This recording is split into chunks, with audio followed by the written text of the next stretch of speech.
Welcome to this guide on deploying a device control policy that automatically encrypts USB devices. Let's get started. In the device control, create policy settings for Windows. Set removable storage device to allow or allow trusted devices.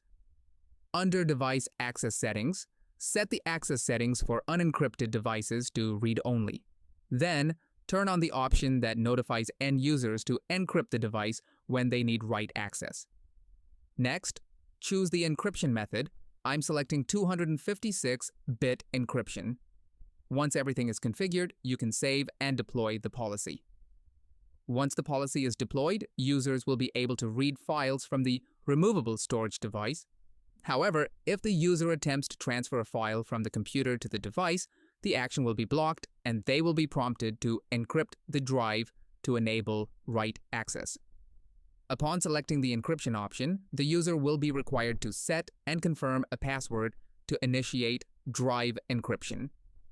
Once encryption is complete, the user can click Unlock Drive, enter the password, and proceed to write files to the removable storage device. Now, let's look at what happens if a user forgets their password. To recover access, the user should click Unlock Drive, select More Options, and then click Enter Recovery Key. This will display a key ID on their screen. With this key ID displayed, an administrator must go to the console and navigate to Insights. From there, select Retrieve Recovery Key. Type in the key ID provided by the user and select the specific device. Click Show Key to reveal the recovery password.